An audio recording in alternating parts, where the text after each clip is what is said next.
Le ministre de la Justice, parmi les annonces qu'il a faites, donc ces opérations place nette dans les prisons, afin de nettoyer les prisons des téléphones portables, on le rappelle, il propose de généraliser les techniques de brouillage de signal, du signal des opérateurs. Ça, c'est une bonne idée, une bonne mesure selon vous?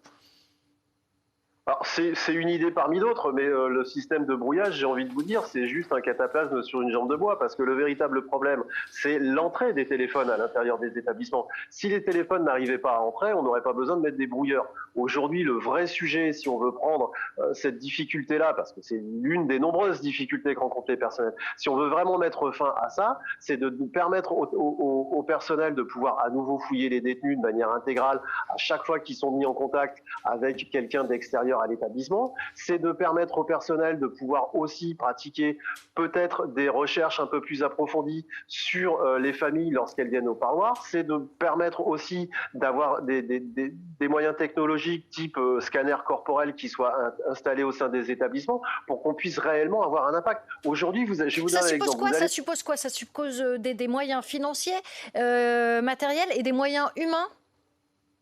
Moyens financiers, moyens matériels, moyens humains, moyens législatifs. Aujourd'hui, quand vous allez prendre l'avion, vous savez que si vous passez quelque chose au portique, vous allez vous faire détecter. Aujourd'hui, quand vous rentrez dans une prison, vous avez plus de probabilité de pouvoir faire entrer un téléphone que de passer un téléphone quand vous allez prendre l'avion. Donc effectivement, il y a un problème quelque part au niveau du matériel. Mais c'est pas tout. Il faut aussi derrière des moyens humains, il faut des moyens législatifs et des moyens financiers suffisants pour pouvoir acquérir le matériel nécessaire pour pouvoir endiguer ce fléau-là des téléphones. Parmi ses volontés, Gérald Darmanin, il a dit qu'il souhaitait mettre en place des centres de détention, je cite, à taille plus humaine, où l'on a des gens qui font quelques mois et qui les font effectivement et qu'on ne mélange pas avec des gens qui font 10 à 20 ans pour des crimes plus graves. Est-ce que ce n'est pas déjà le cas ?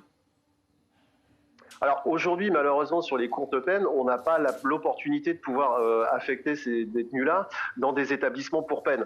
Aujourd'hui, quand il y a une courte peine, c'est-à-dire inférieure à 2 ans, généralement, les peines sont exécutées à l'intérieur des maisons d'arrêt qui, elles, subissent de plein fouet la surpopulation carcérale. Donc effectivement, créer des établissements à taille humaine, oui, l'idée est bonne, puisque le ministre reprend une de nos revendications qui date de 1992, où effectivement, nous, on réclame des établissements à taille humaine, avec cette particularité, c'est qu'ils doivent être spécialisés et adaptés au profil des détenus, pour éviter justement ce mélange des genres qui crée aujourd'hui les tensions et les violences à l'intérieur des établissements.